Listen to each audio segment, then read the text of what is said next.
Welcome to Card Table Commentary. I'm your host, Seymour Peterson. In installment number 12, we set the scene for what's known as the subprime crisis.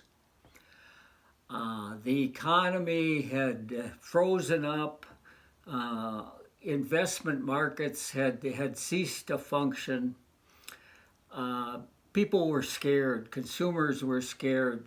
The savings rate went up and sales went down. There were layoffs in practically every area of the economy. It was indeed a dark time.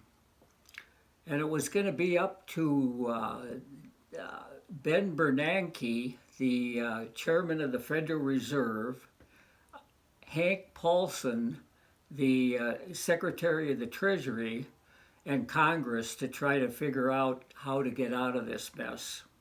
A reasonable analysis of the situation might have concluded that we had a debt problem. Between 1999 and 2008, debt owed by the government, corporations, and individuals had doubled to a total of $54 trillion, compared to a GDP of only $15 million. Money was being lent out with little or no thought of if it would ever be repaid. Companies were leveraging themselves in any way possible to try to take advantage of cheap debt to increase their returns to stockholders. Their asset values seem to be rewarding this kind of strategy. But at the same time, no thought was being given to maintaining any kind of an equity cushion for the hard times that are bound to come. And that's what happened. We had no reserves to absorb losses, and the losses looked like they could be plentiful. It was a situation similar to in 1979, when a decade of lax monetary policy had led to very high, intractable rates of inflation. And it looked like, similar to 1979, the solution was going to be very painful. It would involve tightening up lending standards, increasing interest rates, and tightening monetary conditions.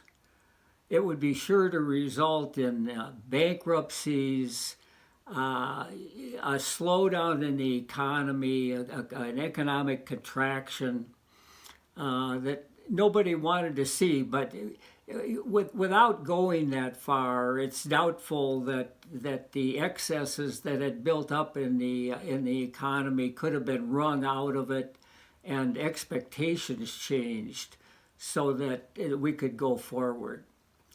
It was a momentous decision that needed to be made, and the future of the economy and maybe the whole United States might rest on what was decided.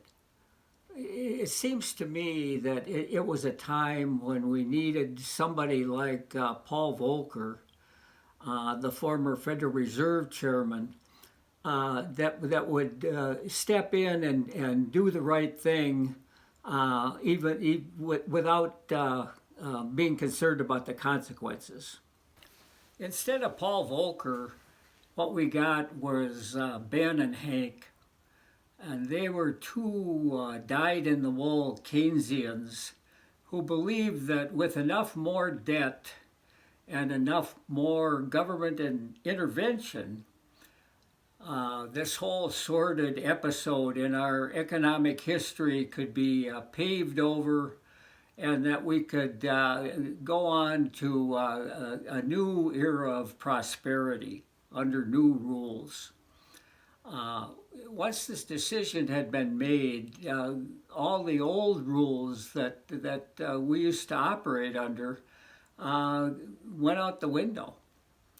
And the first thing they did was the government would guarantee the value of all kinds of things, from money market mutual funds, debt of government agencies like Fannie Mae and Freddie Mac, and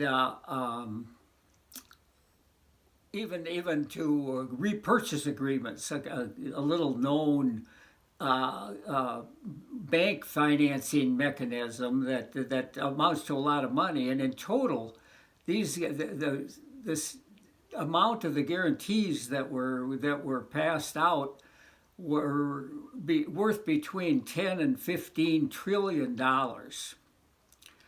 In addition, Congress passed the Troubled Asset Relief Act, known as TARP. And in TARP, they gave equity money to banks, whether they needed it or not. They made every bank take a certain percentage of their assets as additional capital. And then they had a special program to subsidize the auto companies who were in deep trouble because sales had fallen off so much, and their financing arms, which were also in trouble because the value of vehicles was going down. They also guaranteed or gave additional funding to companies that had written those derivative contracts so that they would be honored when they came due.